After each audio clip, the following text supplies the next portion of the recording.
നമസ്കാരം. സിനിമയിൽ അവസരം വാഗ്ദാനം ചെയ്ത് ദുബായിൽ വെച്ച് പീഡിപ്പിച്ചു എന്ന യുവതിയുടെ പരാതിയിൽ നിയമസാധ്യതകൾ തേടിയിരിക്കുകയാണ് നടൻ നിവിൻ പോളി. അഭിഭാഷകരുമായി താരം കഴിഞ്ഞ ദിവസം ചർച്ച നടത്തി. തനിക്കെതിരെയുള്ളത് കള്ളക്കേസാണെന്ന് ചൂണ്ടിക്കാട്ടിയാണ് അന്വേഷണം ആവശ്യപ്പെട്ട് DGPക്ക് പരാതി നൽകുക, കോടതിയെ സമീപിക്കുക തുടങ്ങിയ മാർഗങ്ങളാണ് നിവിന് മുന്നിലുള്ളത്.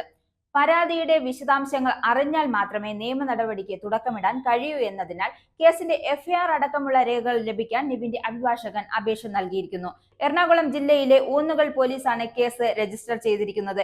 ഇത് ലഭിച്ചാൽ നേര്യമംഗലം സ്വദേശിയായ യുവതിയുടെ പരാതിയിലെ വിശദാംശങ്ങൾ അറിയാനാകൂ. ഇന്ന് ഈ രേഖകൾ ലഭിക്കുമെന്നാണ് കരുതുന്നത്. ഇതിനുശേഷം ഏതൊക്കെ വിധത്തിൽ നിയമ പോരാട്ടം നടത്തേണ്ടതെന്ന് തീരുമാനിക്കും. തനിക്ക് എതിരെയുള്ളത് കള്ളക്കേസാണെന്നും അന്വേഷണം ആവശ്യമാണെന്നും കാട്ടി DGPക്ക് പരാതി നൽകാം. മുൻകൂർ ജാമ്യം ആവശ്യപ്പെട്ട് സെഷൻസ് കോടതിയെ സമീപിക്കാം. ഹേമ കമ്മിറ്റി റിപ്പോർട്ട് പുറത്തു വന്ന ശേഷം ഉയർന്ന പരാതികൾ മുകേഷ് അടക്കമുള്ള നടന്മാർ തേടിയത് ഈ രണ്ടാമത്തെ വഴിയാണ്.